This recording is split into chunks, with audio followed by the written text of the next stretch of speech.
Okay. So the point I was going to make is that we will have, under a Labour government, the Time to Care Fund with the additional money going in. The point has been made, with which I agree. In addition, we do need to make sure that those who should be paying taxes and paying a fairer share of taxes are doing so, and that we need to make the efficiency savings, some of which can be done by preventing excessive profits being taken by private providers in the NHS. Thank you. Right, we're going to have a change of subject now, complete change of subject. Do we have, Judy, Samuel, your other question about climate change? Ask the candidates, what are your views on climate change and what outcomes would you wish to see from the Paris conference in December 2015? Thank you. George? I know we are largely viewed as a party that is sceptical about climate change. I personally am not. You only have to look at the science to realise that this is a reality. It's an increasing problem. And what I would like to see from the conference in Paris are some real practical answers for how to reduce carbon emissions. I personally am not a big fan of wind turbines. We can look at other green energy in order to find solutions to this. Hydroelectric power, geothermal power, and using hydrogen cars instead of the traditional fossil-fueled cars. And we can use the system for trains and other public transport as well. We need to start finding practical solutions to this now. This is not about us immediately, but it is about the future of our race and our planet, and it's an issue that we need to look at now. Thank you. Thank you. I was asked some years ago, when I was first considering standing as a candidate, what top 3 things I thought were the most important at that time.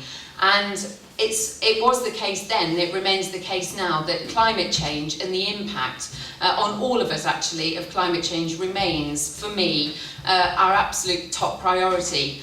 We must make sure that at the UN talks in December that we get really tangible outcomes and not just words. I am pleased that on this issue that the 3 main political parties have signed up to agree the fact that irrespective of what happens in May, they will make sure that we do commit in real action and making sure that we don't exceed that 2-degree increase in temperature globally, which would be devastating for many parts of the world and for all of us in due course.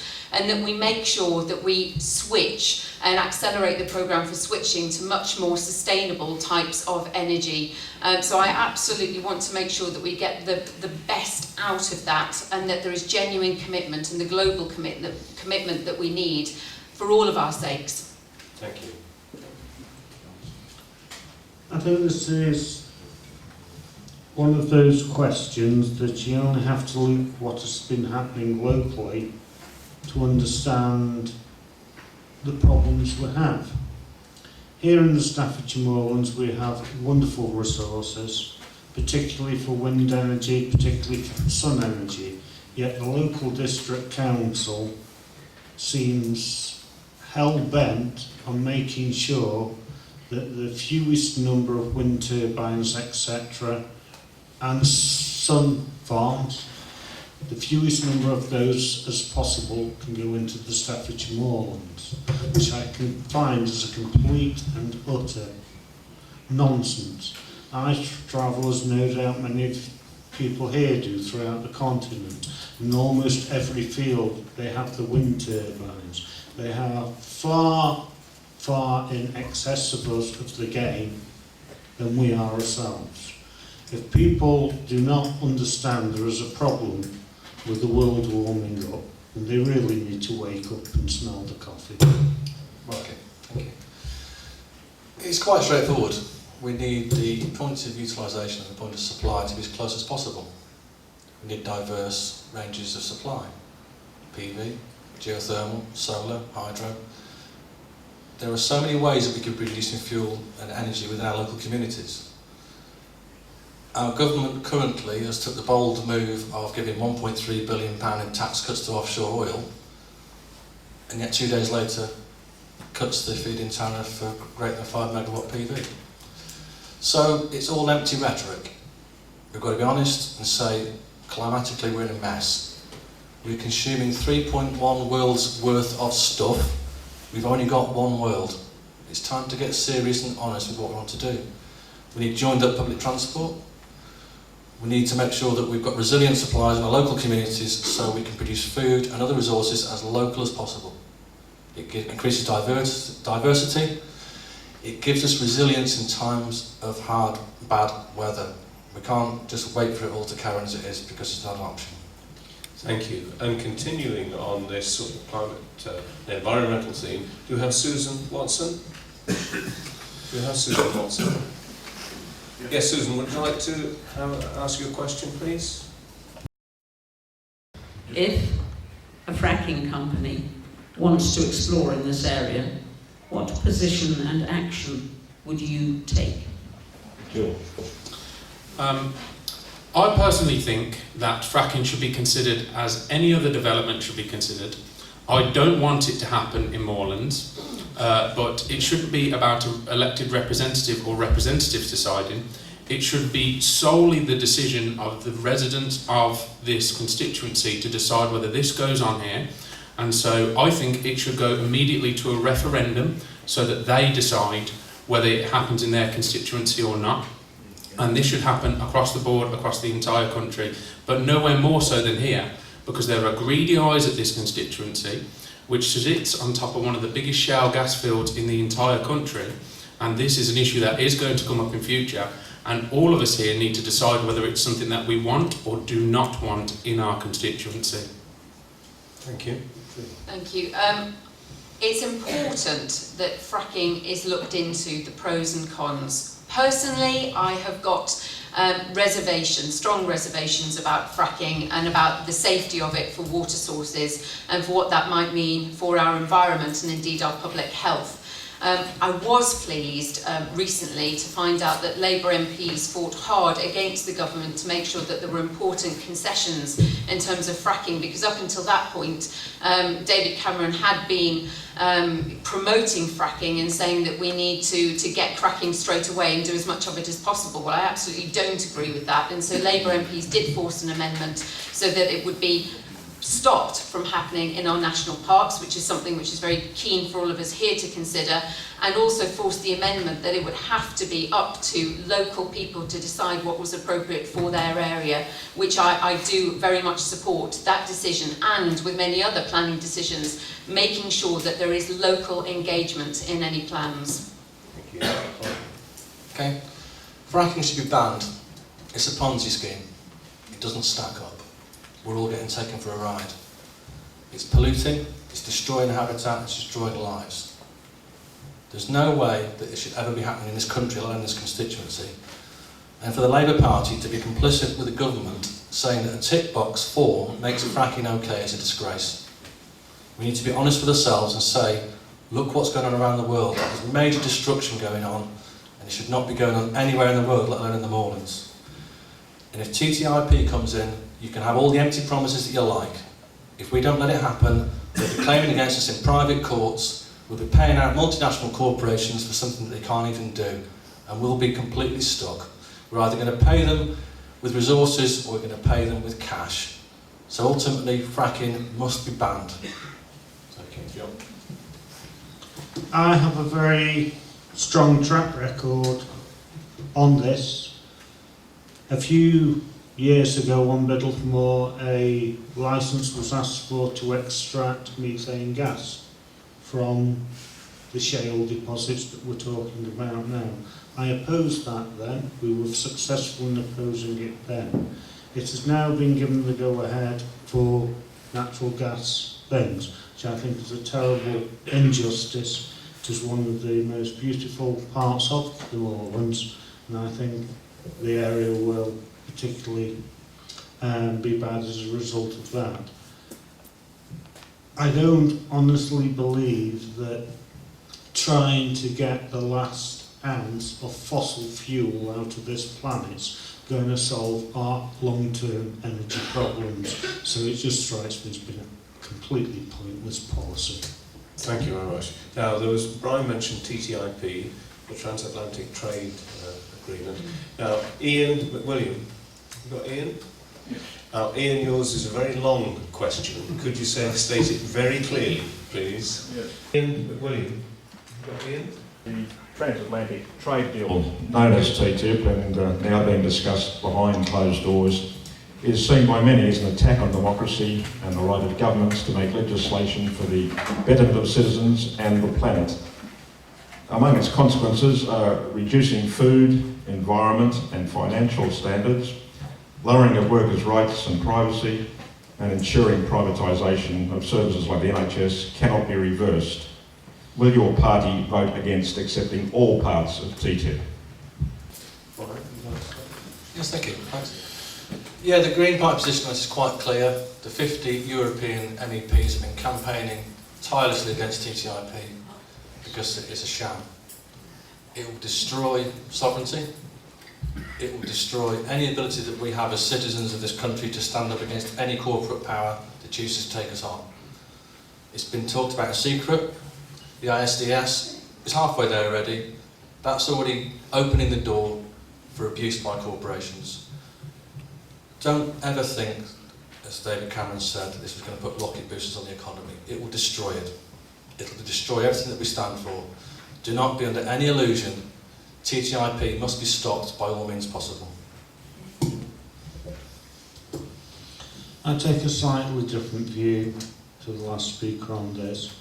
We do need to have robust trade agreements with the people that we trade with. Otherwise, we just simply put up the barriers and say we can be self-sufficient. But quite honestly, in the discussion we've just had is quite clearly not the case. So I think we have to be a little bit careful about just simply saying that because there may be elements of this deal that we don't like. I think we have to look at the deal when it comes onto the table and look at it on a piece-by-piece basis then, rather than just simply saying because we don't like the idea that we're dealing with American corporations or other international corporations for that matter, we should somehow just abandon world trade and say, well, we can do it ourselves, which patently we can't. Well, I'm the biggest fan of free trade agreements, but the way I like a free trade agreement to work is from one nation to another. What it's important to remember about the TTIP, as I did mention earlier, is that this is not a trade agreement that has been negotiated by the United Kingdom government on behalf of the people of the United Kingdom. This is a trade agreement that has been negotiated by the European Union for the benefit of the European Union and the corporate lobbyists who control the European Union.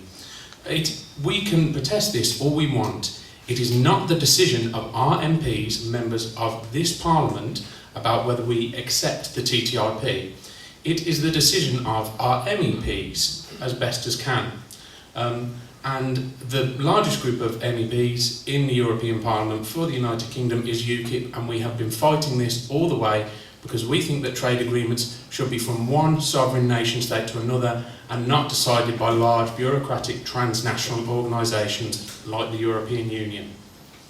Thank you.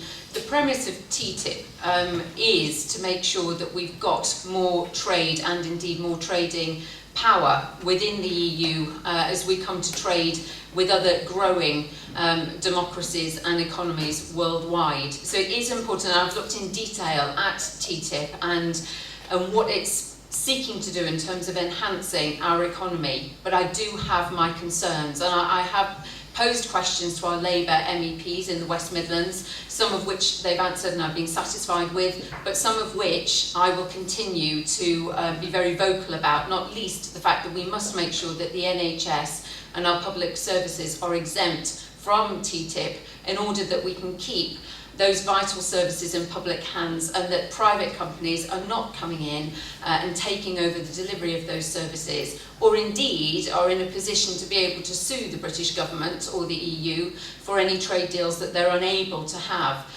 So I know some of you will be aware I have been campaigning on this and took a petition to Downing Street last autumn time on this very issue because I feel so very strongly about making sure that the NHS and public services are exempt. Thanks very much. Now we're going to move on to another question from Sue Webster. It's something that's been alluded to earlier, well, on a couple of occasions. Sue, would you like, and we're going to change tack a little, Sue, would you like to ask your next question, please? About the issue of tax avoidance and what measures would be taken to tackle this. Sorry, I had it written down. Sorry. Yeah, I had it written down. Sorry, I can't read it anyway. Okay. Would you like me to read it? Yeah. Sorry. We've got it with me. Yeah. What measures would you take to ensure the tax avoiders are made to pay their fair share? I can't read it anyway. Okay. Thank you.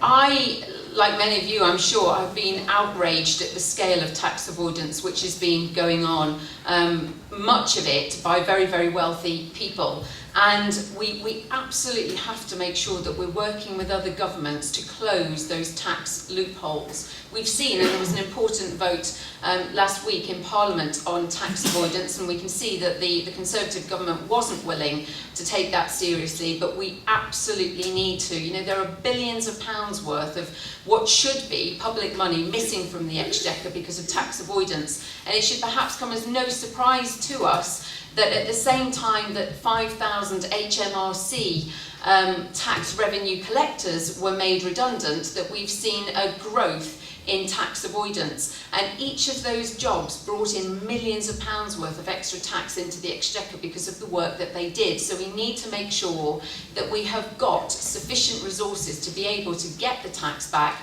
and that we're working multinationally with other governments to seek to close off those tax havens. Thank you. Right. Okay, thank you. It's quite simple. We need to resource HMRC. It's in a 45% cut in staffing level resources since 2008.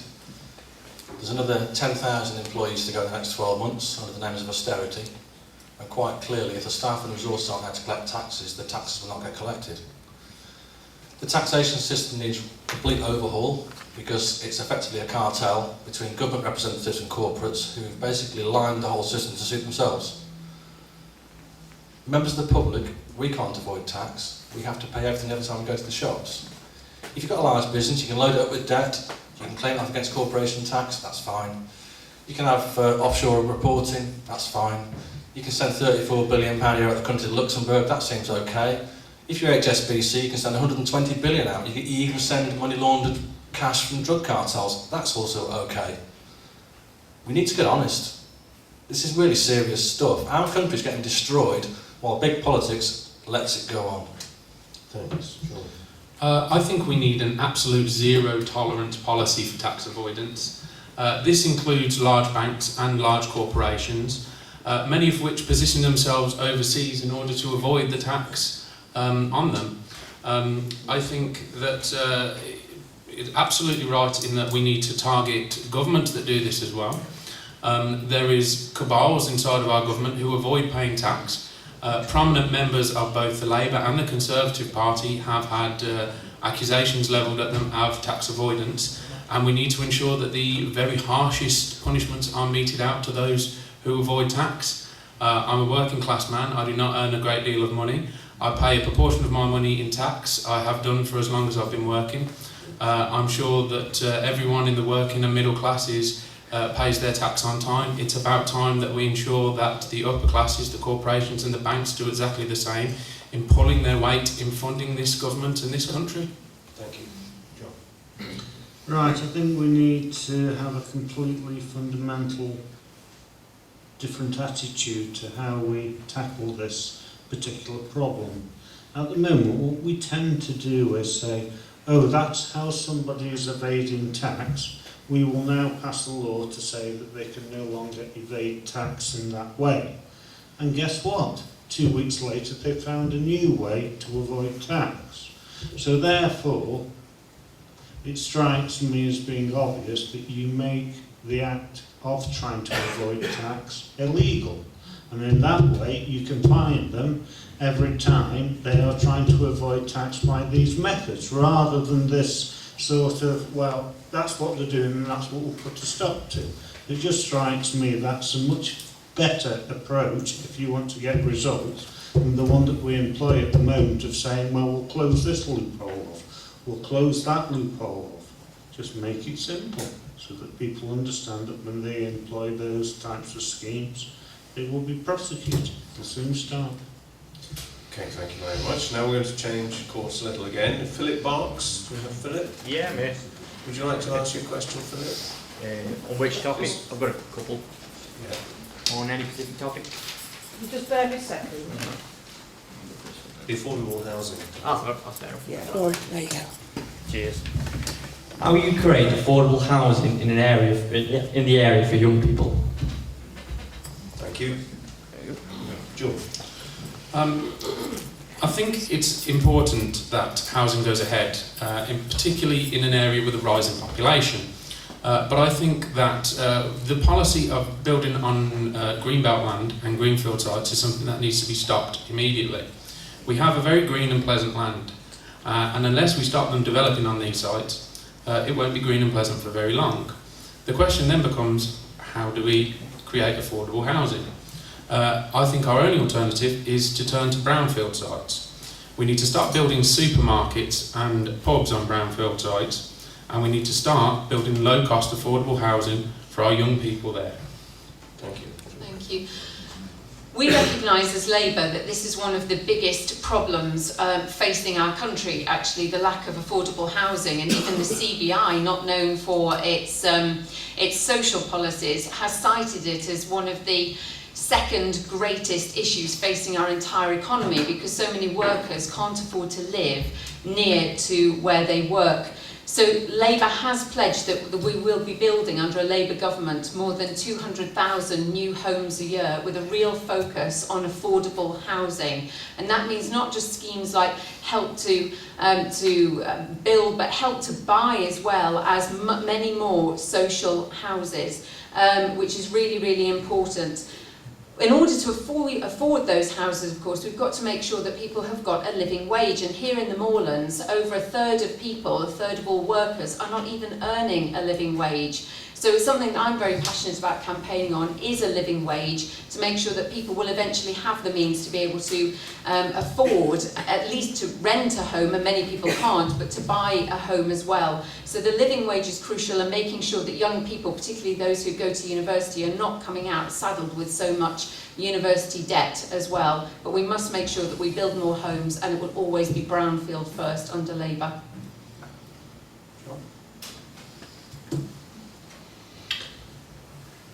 I think, to start with, we have quite a good record here within the Staffordshire Moorlands, believe it or not. I think we've had a fairly innovative scheme recently, combined with a social housing provider, to actually produce what we call affordable housing in the area. It is a scheme that is ongoing, and it will, I think, result in 1,000 plus affordable housing coming on stream over the next 2 to 3 years. And I believe the scheme is one of these which is self-funding. As the scheme grows, we tend to, or should be able to be in a position to grow the number of houses on that. Now, many of the areas we've been looking at and we've so far developed are obviously areas which are in the local authority's control. Old garage sites on places that the county council have owned and places like that. So we've actually been able to recycle the land that is already brown belt for this type of purpose. And I think that the more schemes that we can get going like that, the better. Because I honestly think that's the way forwards. I'm a great believer in local solutions to these problems rather than this, we're going to build 200,000 houses. Oh, yes, we'll put them all on brown belt, but what we won't tell you is that's not actually feasible because the costs of doing it on brown belt is far too much. Right. Okay. It's quite a simple situation to resolve. Most of us will have heard the interview Natalie Bennett did on the radio about it. But I'll give you the numbers just basically. £5.8 billion per year is paid to private landlords in buy-to-let mortgage tax relief. £9 billion a year is given to private landlords in housing benefit, and at the moment there is a £600 million help to buy pot, because big politics loves house prices going up, because that gives us this myth of wealth, we're all better off. It don't work like that though. Our young people can't afford to buy a house. It's now reckoned that people will be up to the age of 30 or 35 before they can afford to buy a house. We need to build 500,000 homes to satisfy the demand, not 200,000. And we have a fully costed plan in the manifesto, which is there for all to see of how we can achieve it. We need to free up councils so they can borrow money, they can build, because they'll have the return on their investment through the rental. At the moment, the return is to private landlords, and that's just not sustainable. Thank you. I'm going to change direction a little again. Nigel Yates, do we have Nigel? Yes.